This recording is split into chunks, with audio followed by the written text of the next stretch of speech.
사도행전 9장 10절로 19절.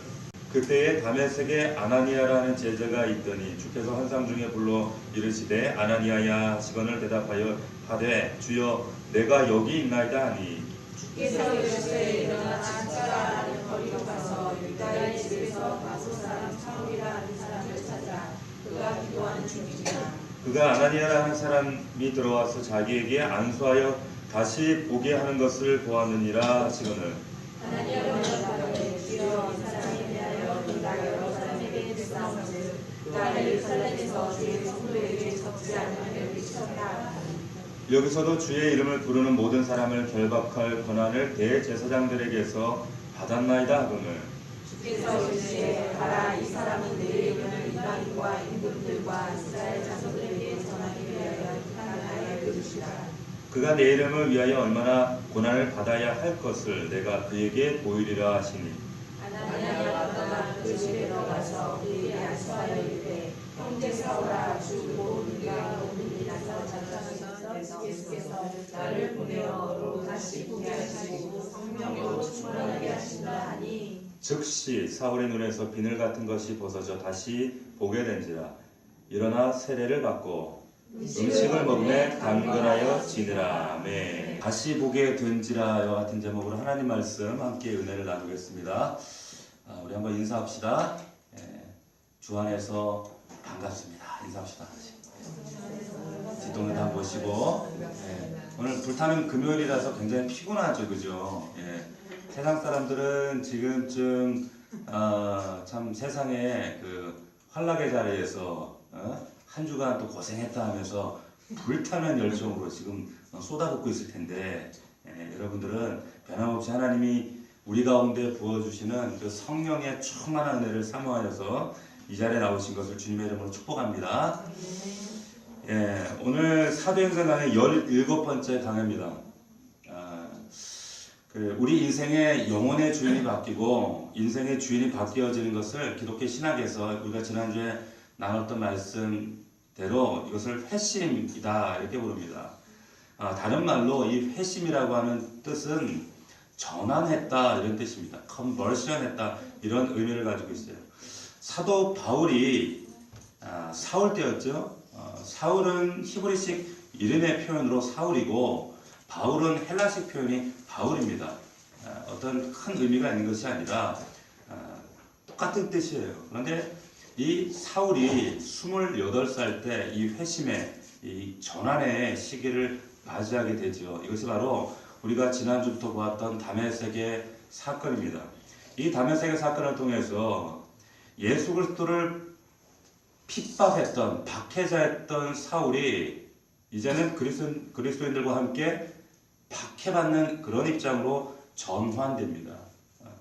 예수 그리스도 믿는 자들을 붙잡으러 갔다가 오히려 그리스도에게 붙잡힌 인생으로 전환됩니다. 이렇게 완전히 바뀌어진 인생으로 살게 되어지는 그런 전환점이 바로 다메섹의 사건이었어요.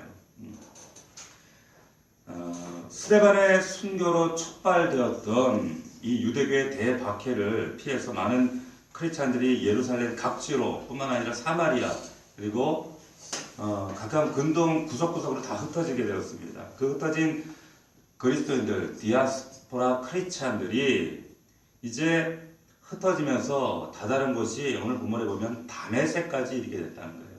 이 다메섹, 사도행전 9장은 그 흩어진 이 그리스도인들을 말살하기 위해서 청년, 28살 먹은 청년 사울이 당시 최고 권력자였던 대제사장들의 어떤 그 권력을 이용해서 공문을 받아가지고 그 흩어진 자들을 합법적으로 붙잡아 죽이기 위해서 다메섹까지 원정대를 조직하게 이릅니다.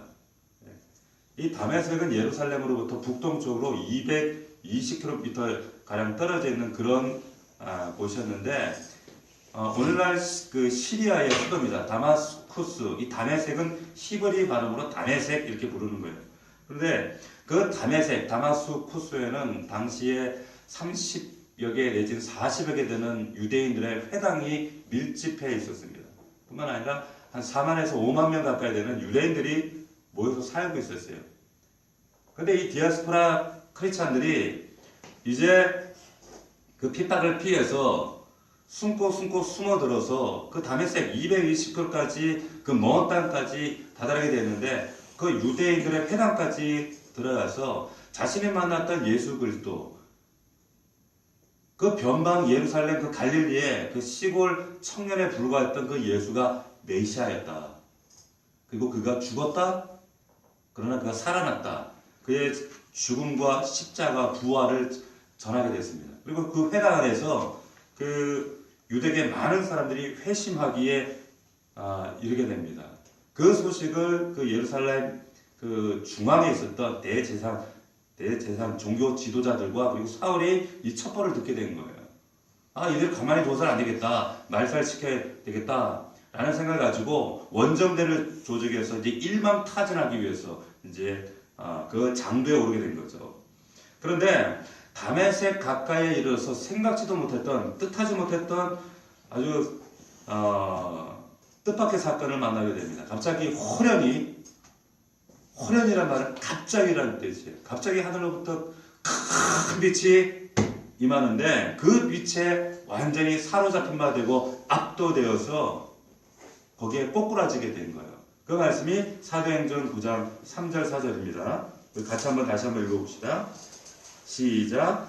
사울이 길을 가다가 다메섹에 가까이 이르더니 호련히 하늘로부터 빛이 그를 둘러 비추는지라. 땅에 엎드러져 들음에 소리가 있어 이르시되 사울아 사울아 내가 어찌하여 나를 박해하느냐 하시거늘. 그 빛 가운데 낯선 음성이 들리는데 그 음성이 우레와 같은 소리로 사울에게 질문을 하죠. 사울아 사울아 내가 어찌하여 나를 박해하느냐, 이런 질문을 던지게 됩니다. 여러분들이 만약에 이 사울의 입장이라면 이 음성이 어떻게 들리시겠어요? 사울아 사울아. 여러분의 이름을 각자 부른다면, 이 음성이 내 귀에 지금 들려진다면 창균아 창균아. 저는 이 음성이 굉장히 책망하는 음성으로 그렇게 들려졌어요, 처음 이 말씀을 들을 때. 그런데 이 음성이 사실은 주님의 책망하는 음성이 아니에요. 히브리 문학에서 히브리 사람들은 이름을 두 번 부를 때는 아주 친근한 사람의 이름을 부를 때 두 번씩 부릅니다. 사울아 사울아. 어감이 전혀 다른 의미예요. 다시 말해서 친근한 관계에서 두 번씩 이름을 부른다는 거예요. 그 사울은 아직 예수를 알지 못했어요. 만난 경험이 없습니다. 단지 그는 불법자에 불과했어요. 그러나 예수 그리스도는 태초 만세전부터 사울이 어떤 사람이고, 그리고 그가 어떻게 택함을 받을 것이고, 그의 인생 가운데 하나님의 역사하심이 무엇인지 하나님은 다 아셨어요. 다 알고 계셨기 때문에 그 사울을 향해서 지금 부르시는 거예요. 그 부르시는 음성이 책망하고 질책하고 하시는 음성이 아니라 부르시는 거예요. 사랑과 연민과 안타까운 음성으로 사울아 사울아 부르시는 거예요. 반대로 사울은, 지금 사울의 모습을 보면 1절 말씀에, 그렇죠, 지금 제자들, 예수 믿는 사람들 잡아 지금 핍박하고 죽이기 위해서 1절 말씀에 보니까 위협과 살기가 등등했다, 이렇게 말씀이 기록을 하고 있어요. 그러나 그 사울이라고 하는 그 불쌍한 인생을 향해서 주님은 사울아 사울아 어찌하여, 무엇 때문에, 도대체 왜 지금 사울을 부르시는 겁니다. 사울이 얼마나 당황스러웠겠습니까? 당황스럽고 황당하고 당혹스럽죠. 그래서 5절 말씀을 보면 이렇게 반응합니다. 대답하되 주여 누구시니까? 이르시되 나는 내가 박해하는 예수라. 여러분, 그때의 그 상황을 여러분들 한번 그림을 한번 그려보세요. 대답하되 주여 누구십니까? 누군지도 모르는데 당혹스러운데 황당한 그 상황 가운데 얼겹게 나온 반응이 뭐라고 반응을 해요? 주여. 왜 누구지도 모르는 대상이 주여라고 고백할 수 있어요? 이때 사울은 이미 이 환상, 빛 가운데 계신 저분이 내 인생을 좌지우지하실 내 인생의 평생의 주인이 되시겠구나 직감을 한 겁니다. 그리고 그 앞에 꿇어 엎드린 거예요. 주님, 주님, 퀴리오스. 그분 앞에 외치는 겁니다. 고린도서 12장 3절에 보면 성령이 아니고는 누구도 예수를 주시라 할 수 없다 그랬어요. 사울에게 이와 같은 사건이 지금 이루어진 거예요. 그때 이제 사울에게 말씀하시죠. 너 왜 날 핍박하니? 그러면서 너 이제 시내로 들어가라. 거기에 이르면 너에게 앞으로 무엇을 행할지를 이를 자가 내게 나타날 것이다. 말씀하시죠. 자, 7절 9절 보겠습니다. 7절부터 9절입니다. 제가 읽습니다. 같이 가던 사람들은 소리만 듣고 아무도 보지 못하여 말을 못하고 서 있더라. 사울이 땅에서 일어나 눈은 떴으나 아무것도 보지 못하고 사람의 손에 끌려 다메섹으로 들어가서 사흘 동안 보지 못하고 먹지도 마시지도 아니하니라. 자, 그리고 이제 그 아나니아와 운명적인 만남을 갖게 되어집니다. 그 운명적인 만남을 통해서 이 사울이 눈이 멀었던 그 사울이 식음을 전폐하고 도대체 내가 예수 믿는 자를 잡아 죽이러 가는 길이었는데 내 인생에 왜 그 예수가 주님으로 나타나야만 했는가? 도대체 내가 믿었던 그 믿음과 신앙은 도대체 무엇이었는가? 그 혼란과 혼돈에 빠져 있었던 그 사울을 다시 한번 세우기 위해서 아나니아와 운명적인 만남을 갖게 하신 겁니다. 그래서 그 말씀이 17절, 18절 만나서 어떻게 하나님이 역사하시는가 17절, 18절 말씀 우리 같이 읽습니다. 같이 시작. 아나니아가 떠나 그 집에 들어가서 그에게 안수하여 이르되 형제 사울아 주 곧 내가 오는 길에서 나타나셨던 예수께서 나를 보내어 너로 다시 보게 하시고 성령으로 충만하게 하신다 하니 즉시 사울의 눈에서 비늘 같은 것이 벗어져 다시 보게 된지라. 자, 일어나 세례를 받고 강건하였다. 자, 여기 말씀에 17절 18절에 보면 반복되는 말씀이 등장합니다. 다시 보게 하려고. 그리고 18절에 다시 보게 된지라. 네, 오늘 말씀의 주제가 바로 다시 보게 된지라. 여기서 사울이 다시 보게 되었다고 하는 것은 지금 다메섹에서 눈이 멀었다가 다시 눈을 뜨게 되었다라고 하는 그 뜻도 있지만 그뿐 아니라 예전과는 완전히 다른 새로운 세상, 새로운 것을 보게 했다는 의미예요. 예전과는 완전히 다른 새로운 세상을 보는 눈이 열리게 되었다. 그래서 다시 보게 된지라 이렇게 말씀하고 있는 거예요.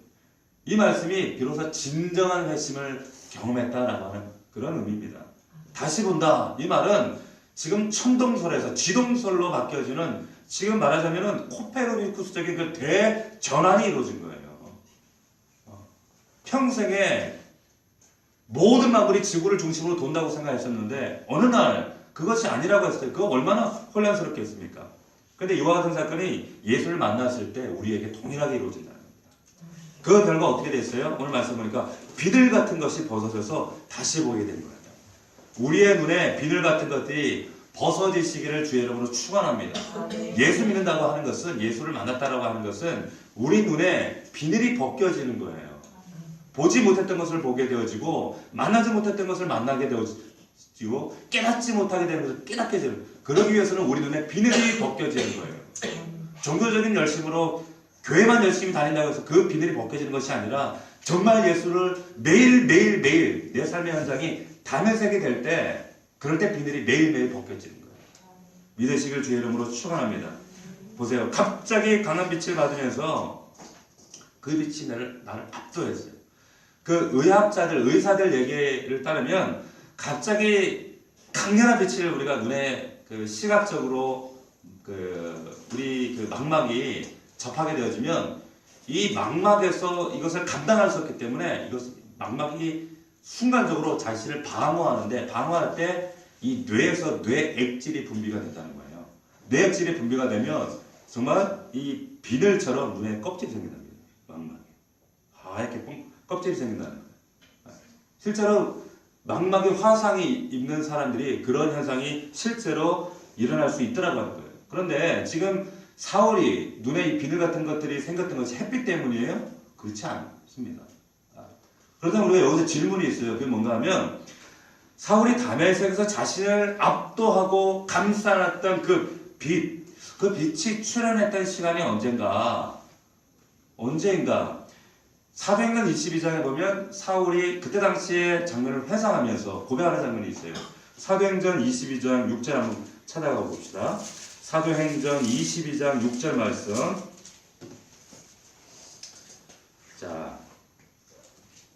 자, 그때의 장면을 사울이 지금 자신의 형제들 앞에서 이렇게 고백합니다. 6절입니다. 사도행전 22장 6절 제가 읽습니다. 가는 중 다메섹에 가까이 갔을 때에 오정쯤 되어 호련히 하늘로부터 큰 빛이 나를 둘러 비치매 사울아 사울아 내가 나를 어찌하여 박해하느냐. 자, 여기 언제쯤이라 그랬어요? 이 빛이 압도하는 시간이 오정쯤이에요. 오정이 몇 시입니까? 12시입니다. 12시. 12시에 이 빛이 지금 사울을 압도했다고 사울은 지금 증언합니다. 자, 하루 중 태양빛이 가장 강렬한 시간이 12시입니다. 더군다나 그 다마스쿠스라고 하는 이 중동 시리아 지방의 12시 햇빛이라고 하는 것은 정말로 강력하고 뜨거워요. 근데 그 태양빛이 아니라 말씀에 큰 빛이 그 빛으로는 감당할 수 없는 그 빛을 삼키고도 나올 만한 어마어마한 더 큰 빛이 지금 사울을 압도했다는 거예요. 감싸놨다는 거예요. 비추었다는 거예요. 우리가 예수 만나는 충격적인 사건은 바로 이와 같은 사건입니다. 그 빛에 대해서 이 빛의 정체와 관련해서 이 사울이 26장에 가면 아그리빠 왕 앞에서 이 빛에 대한 정체를 증언하는 장면이 사도행전 26장 13절에 나와요. 한번 가봅시다. 사도행전 26장 13절에 보면 이렇게 말씀하고 있습니다. 제가 읽습니다. 왕이여 정오가 되어 길에서 보니 하늘로부터 해보다 더 밝은 빛이 나와 내 동행들을 둘러 비추는지라. 우리가 땅에 엎드러지면 내가 소리를 들으니 히브리 말로 이르되 사울아 사울아 내가 어찌하여 나를 박해하느냐.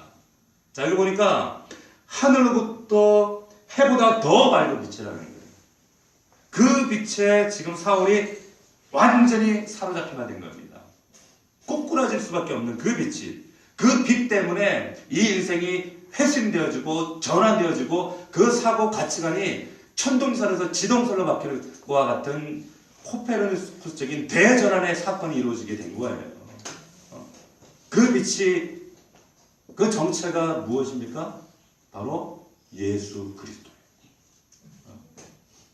그 빛의 대역사를 여러분들이 이미 만났고 그 빛을 날마다 그 은혜를 여러분들 누리시기를 제 주님의 이름으로 축원합니다.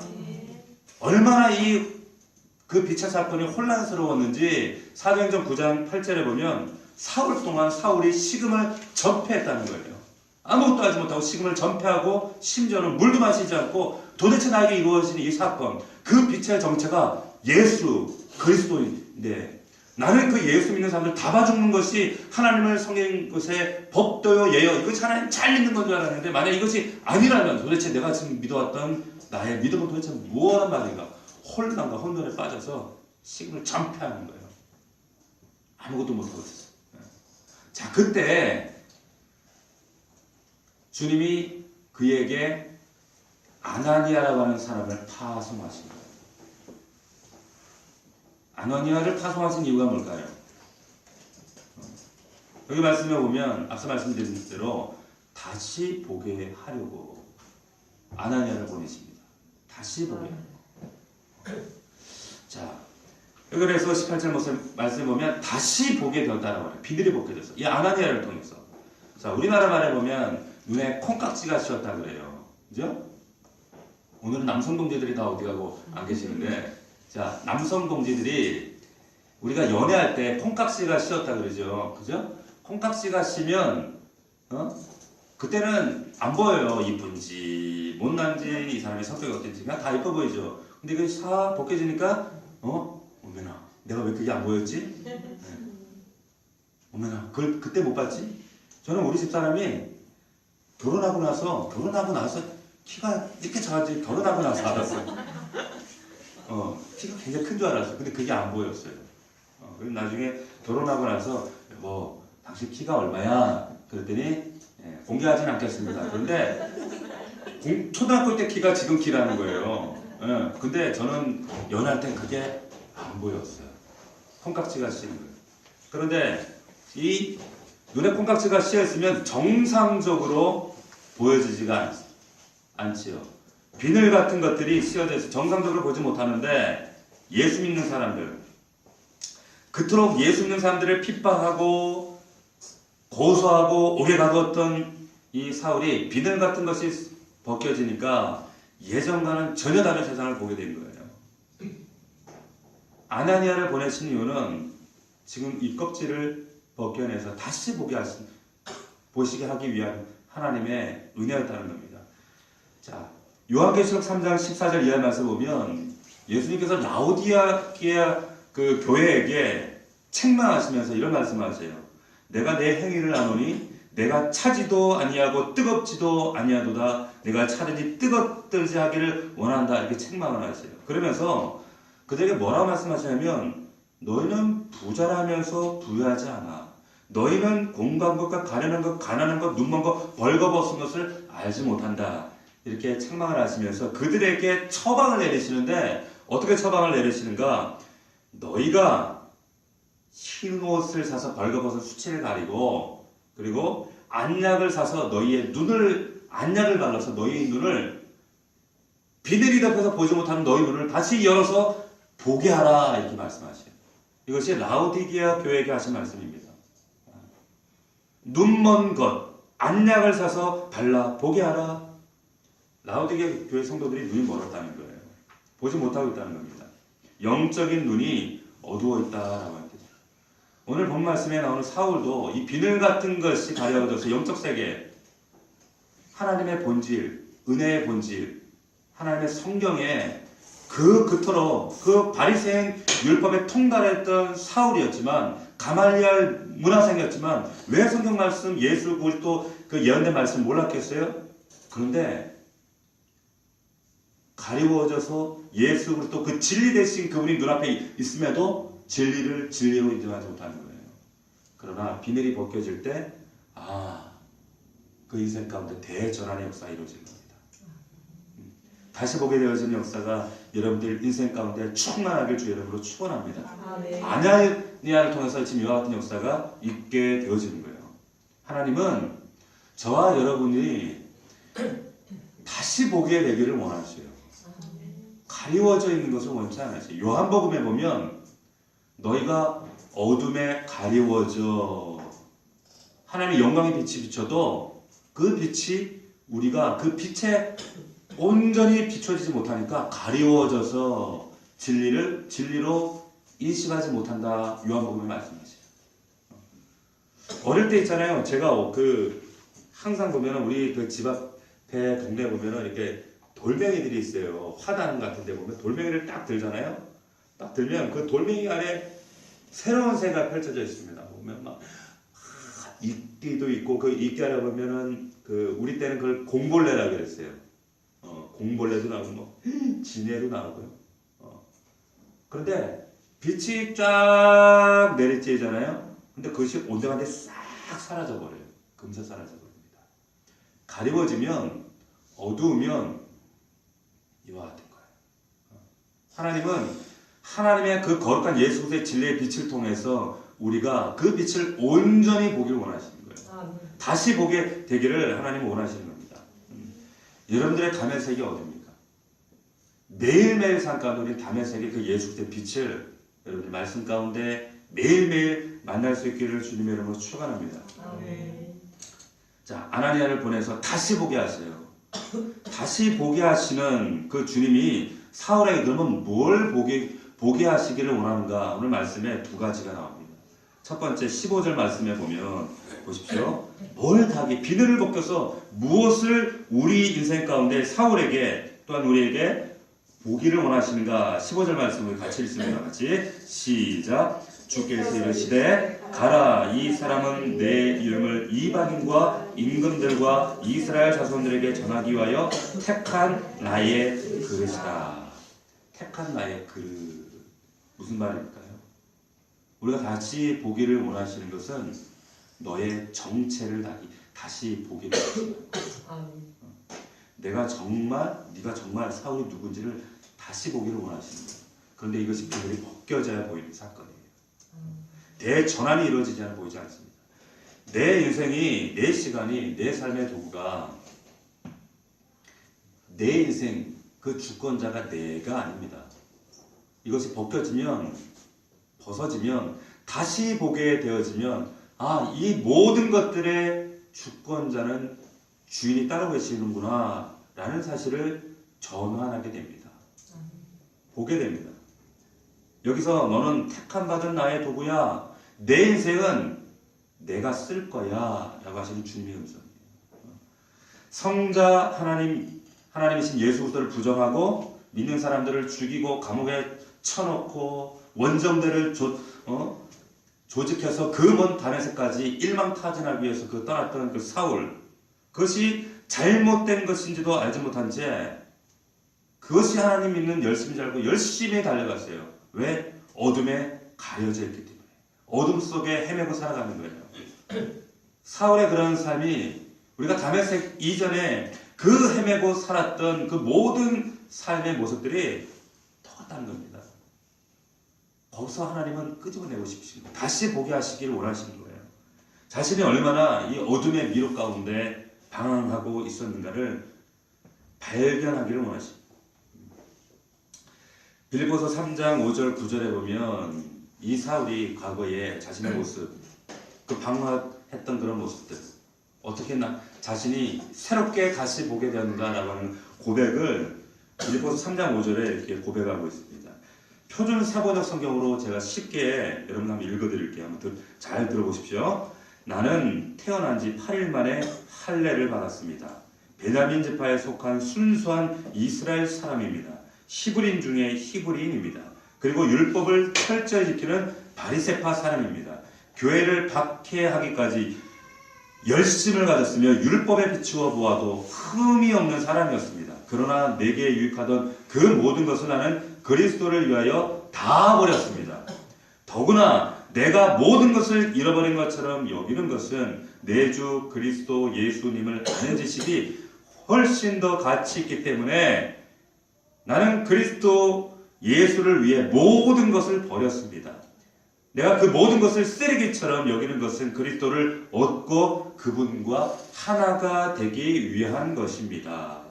할렐루야. 주님의 빛 속에서 자신이 그동안 그토록 자랑해오고 추구해왔던 것들이 한낱 오물과 쓰레기였다는 사실을 다시 보게 된 거예요. 비늘이 벗겨진 겁니다. 미련 없이 버려버립니다. 그리고 오직 주님만 쫓는 거예요. 저는 우리 아들, 딸들이 여기 앉아있지만 하나님 앞에 우리 아이들을 위해서 기도할 때 빼놓지 않는 기도가 있습니다. 그게 뭔가 하면 우리 아들 영준이 공부 잘해서 좋은 학교 가게 해주십시오. 서울대, 연고대 가면 좋게 하겠지만 그런 기도는 하지 않습니다. 이 아이들이 정말 남들보다 뛰어나게 해주십시오. 다스리게 해주십시오. 그런 기도는 솔직히 제 입에서 나오질 않아요. 그런데 제가 빼놓지 않고 하는 기도가 있어요. 그건 뭔가 하면 하나님, 우리 아이들이 어느 곳에 있든지 그 자리가 하나님께서 원래 의도하셨던 그 자리에 있게 해주십시오. 그 기도는 거의 빼놓지 않고 기도합니다.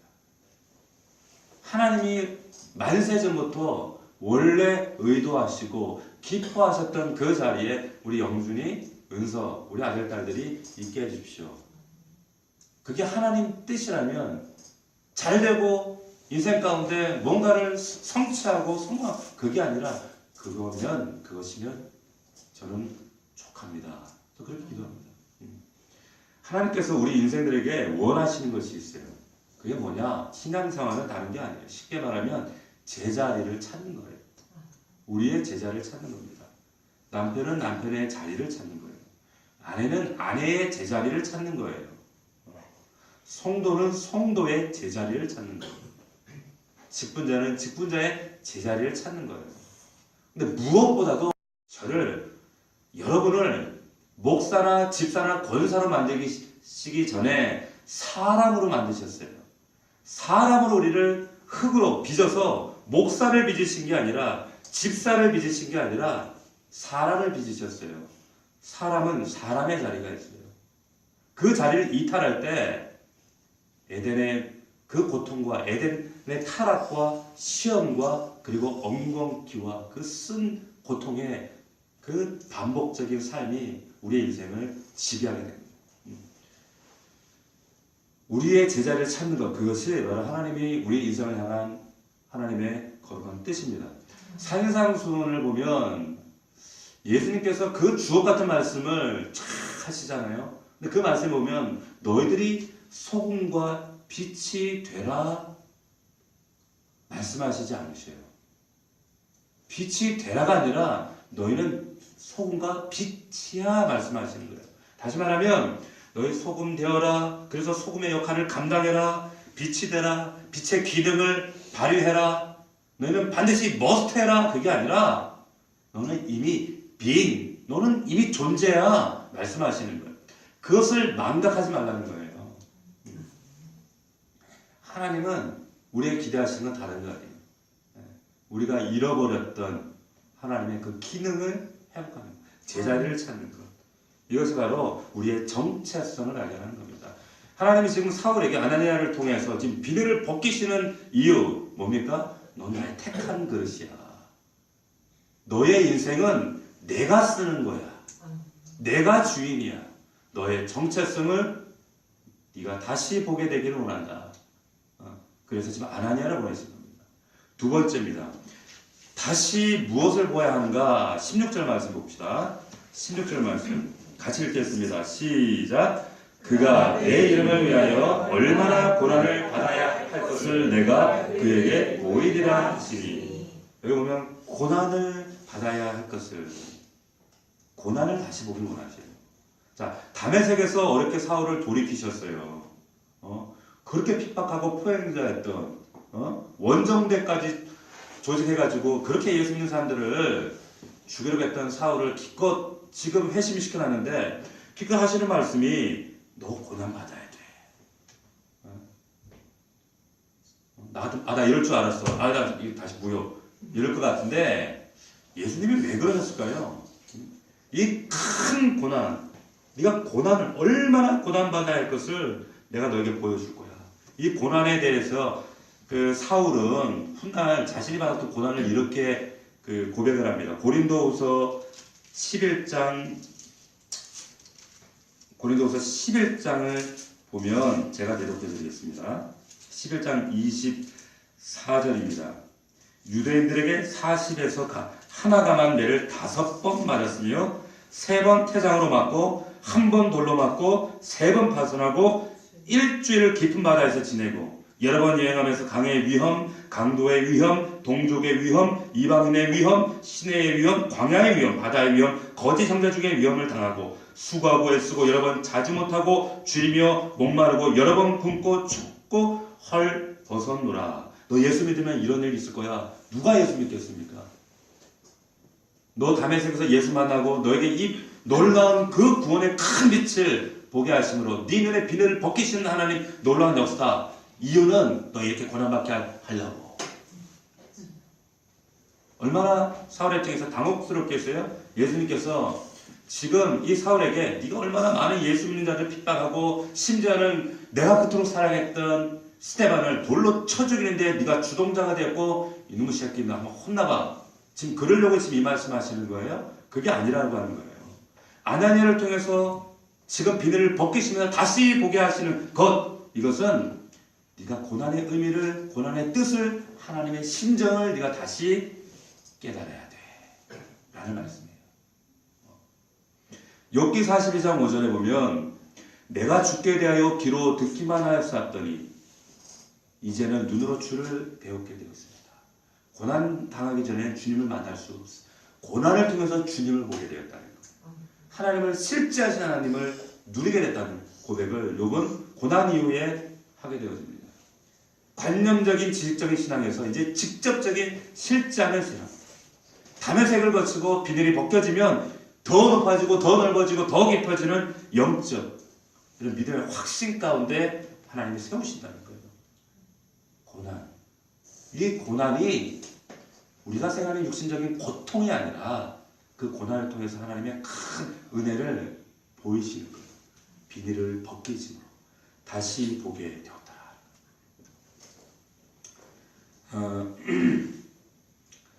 우리 집사님이 최근에 이제 얼마 후에 영화 하나 개봉한다고 소개를 하세요. 그 영화의 제목이 사일런스.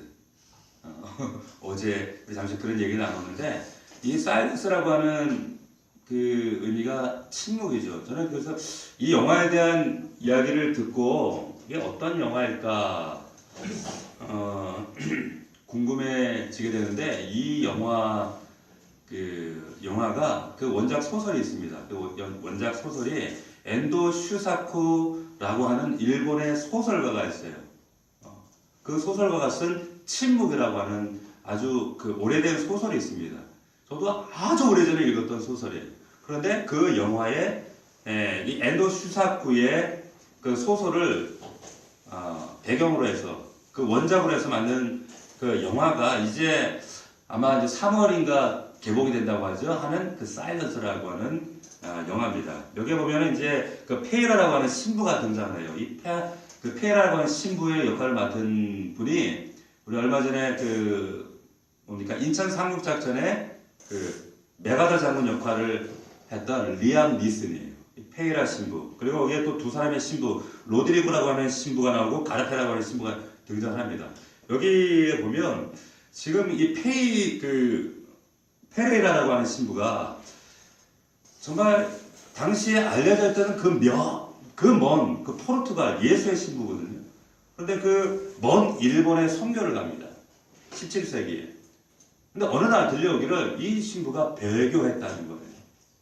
그리고 행방불명이 됐다는 거예요. 그런 소식이 저런 소문들이 들려오니까 그의 제자였던 로드리고와 그 가르페라고 하는 신부가 이제 자신의 스승을 진상을 규명하기 위해서 그럴 리 없다.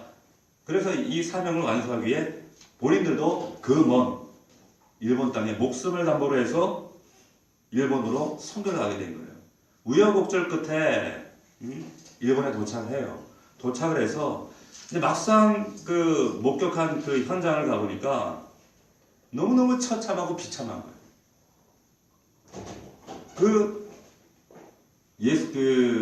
당시 이제 토속 사머리제에 빠졌던 그 일본 사람들을 구원해서 막부 시대에 얼마나 잔인한 그 시대였습니까? 그때에 이제 그 고통과 절망에 너무 비참하게 가난하게 그리고 핍박당하고 그 예수 믿는다는 그 이유 때문에 비참한 그 핍박 가운데 있는 그들을 보면서 이 이후에 파송되었던 로드리고 신부와 그 가르페 신부가 하나님을 의심하기 시작한 거예요.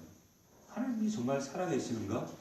하나님이 살아계시다면 왜 사람의 고난과 고통 가운데 하나님은 왜 침묵하시지? 왜 하나님은 가만히 계시는 거지? 하나님이 살아계신다면 하나님은 침묵이라고 하는 가면을 쓰고 지금 우리와 동행하시는 건가? 아니면 동행이라고 하는 가면을 쓰고 침묵하고 계시는 건가? 하나님께 끊임없이 항변하는 거예요. 그런데 이 로드리고 신부가 이제 페레라 신부를 만나요. 페레라 신부가 변절했죠. 변절하고 나는 변절할 수밖에 없었어. 왜? 예수 믿는다 하면 믿음의 식구들 눈앞에서 갈갈기 찢어주니까. 그런데 로드리고에도 그런 시험이 지금 눈앞에 닥치게 됩니다. 말하자면 이제 예수 그리스도의 그 성화를 땅바닥에 깔아놓고 그것을 밟고 배교하면 지금 네 눈앞에서 고문당하고 있는 그 믿음의 다른 크리스찬들을 내가 살려줄게. 그러나 네가 만약에 끝까지 배교하지 않으면 하나씩 하나씩 저렇게 고통받다가 죽게 될 거야. 하나씩 하나씩 고문을 합니다. 그 눈앞에서 온갖 잔인한 모든 고문을 동원해서 그 눈앞에서 그 신자들을 하나씩 하나씩 죽이는데 그때 하나님을 원망하는 회에 빠지기 시작합니다. 끊임없이 하는 향해서 왜 하나님이 이 순간에도 침묵하시지? 계속적으로 하나님 향해서 그 침묵하시는 하나님을 향해서 항변하는 내용이에요. 근데 이 소설의 제목이 침묵이에요. 근데 마지막 순간에 그 정말 내가 믿는 그 믿음을 지킬 것인가 아니면 우리 믿음의 그 형제들 자매들 눈앞에서 심지어는 그 믿음의 사람들이 자신에게 와서 신부님 제발 변절해 주십시오. 제발 이 예수님 성화를 밟아 주십시오. 도저히 나는 이 고문을 이 고통을 감당할 수 없습니다. 그렇게 이 그 로드리고 신부를 다시 회유하고 끝까지 변절하지 않으려고 하다 마지막에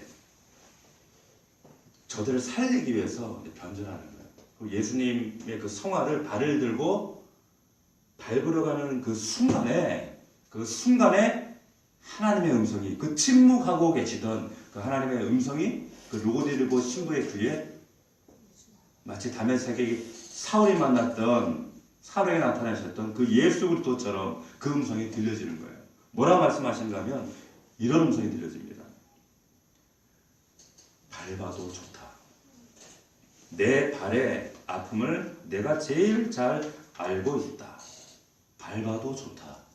나는 너희에게 밟히기 위해 이 세상에 태어났고 너희의 아픔을 나누기 위해 십자가를 짊어진 것이다. 밟아도 좋다. 그 음성이 들려지는 거예요. 그리고 그 성화에 발을 올려놔요. 그때 아침이 됩니다. 그리고 다구는 소리가 들려요.